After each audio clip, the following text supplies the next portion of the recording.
சரி அருமைதான். ஆனா நீங்க சொன்னா கேட்டுக்குவேன். பழமொழிக்கு அர்த்தம் தெரியுமா? என்ன பழமொழி? சட்டியில இருந்தா அகப்பையில வரும்னு சொல்றாங்கல்ல. சரி அது என்ன? சட்டியில இருந்தா அகப்பையில வரும்னு. சட்டியில இருந்தா சஷ்டியில் விரதம் இருந்தா கருப்பையில் குழந்தை வரும். குழந்தை தங்கம் ஐதீகம். அதான் உண்மை. குழந்தை இல்லாதவங்க சஷ்டியில விரதம் இருந்தோமானால் அவங்களுக்கு வந்து கருப்பையில் குழந்தை வரும் என்பது பழமொழி. ஆமா. இதுல சோறு கண்ட இடம் சொர்க்கம்னு சொல்றாங்கல்ல.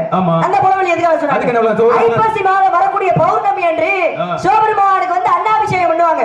அந்த அன்னாபிஷேகத்தை பாக்குறவங்க எல்லாருமே சொர்க்கத்துக்கு போவாங்க ஐதீகம். அதாவது சோறு கண்ட இடம் சொர்க்கம் சொல்லிட்டாங்க. பேசுங்க. நீங்க ஏதாவது தனியா பழமொழி பேசு. நான் பேசுறது பேசுறேன்னு அர்த்தம். வாயை உடைச்சு விடுவேன். பேசுங்க, தனியா பேசுங்க. அவர் நான் சொல்றத வந்து சொல்லிட்டு இருக்கீங்க. தனியா பேசுறதுக்கு நான் தனியா வந்திருக்கேன். இல்ல தனியா பேசுறதுக்கு நான் தனியா வந்திருக்கேன். அப்புறம் உங்க கூட தான் இருக்கிறேன். உங்ககிட்ட தான் பேசணும். அதான் பேசுங்க. நீங்க பேசுங்க, நானும் பேசுறேன்.